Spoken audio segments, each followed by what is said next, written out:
नमस्कार दोस्तों, जय मां वैष्णो देवी में आपका बहुत बहुत स्वागत है। दोस्तों, जैसा कि मैं अपने वीडियो के माध्यम से कारगर असरदार टोटका और उपाय बताती रहती, तो आज का कारगर असरदार टोटका है कि बहुत सारी चीज़ें जाने अनजाने में हम लोग कर लेते हैं जिनकी सही जानकारी हम लोग को नहीं होती है। लेकिन ये चीज़ें भी उन लोगों पे आपको ज़्यादा देखने को मिलेगी जो लोग बहुत ज़्यादा भावुक होते हैं, बहुत ज़्यादा नर्म दिल के होते हैं। उन पे ये चीज़ों का असर आपको बहुत ज़्यादा बहुत जल्दी देखने को मिलेगा।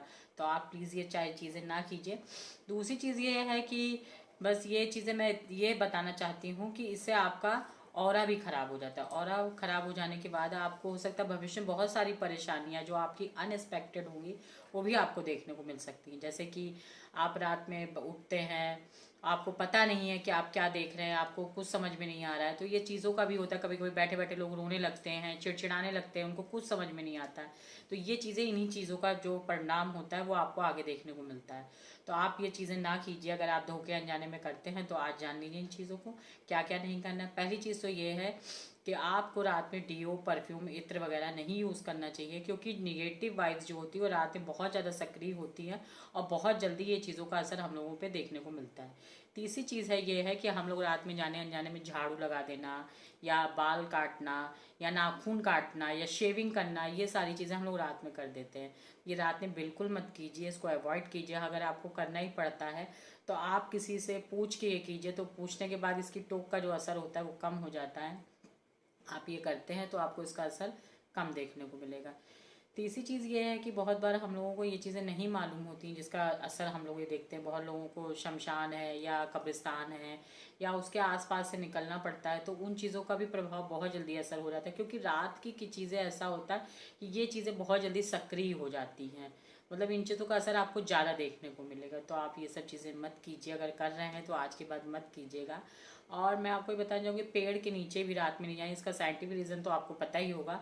वैसे कुछ खास पेड़ होते हैं जिन पे ज़्यादा असर होता है, जैसे पीपल का है, बरगद का है, इमली का है, और भी ऐसे कई सारे पेड़ हैं जिन पे आपको इन चीज़ों का असर ज़्यादा देखने को मिलेगा।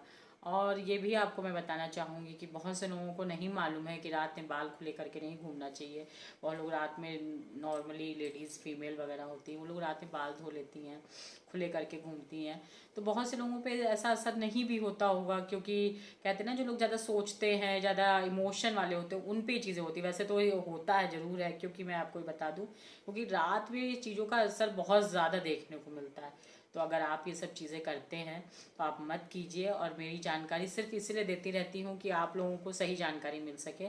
और तो मैं ये कहना चाहूँगी, बहुत लोगों को लगता है एस्ट्रो वगैरह जो होता है, जो पंडित वगैरह या पंडिताई वगैरह के बारे में जानते हैं। मैं ब्राह्मण हूँ, मैं ब्राह्मण घर से बिलोंग करती हूँ, तो मैंने ये बचपन से देखा है। तो मुझे इसके लिए कोई खास ज़्यादा मेहनत नहीं करनी पड़ी, मैं बचपन से देख रही हूँ और मुझे इंटरेस्ट भी था।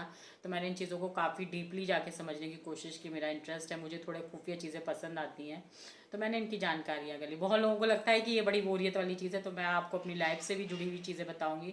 मैं बिल्कुल बोर नहीं हूँ, मेरी भी नॉर्मल लाइफ है जैसे होनी चाहिए। तो मैं आपको बता दूँ, मैं बिल्कुल बोर नहीं हूँ। या पंडिताई वगैरह करने वाले या इन चीज़ों के बारे में जानकारी रखने वाले बड़े बोर होते हैं, ऐसा कुछ नहीं है।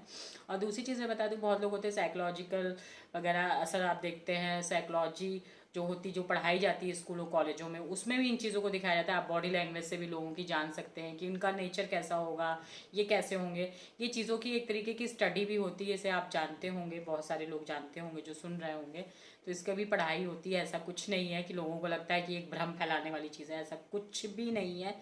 ये बहुत बड़ी, बहुत खास लोगों पे ही भगवान ऊपर की कृपा करते हैं। बहुत लोग तो ये भी कहते हैं शिवलिंग में दूध नहीं चढ़ाना चाहिए।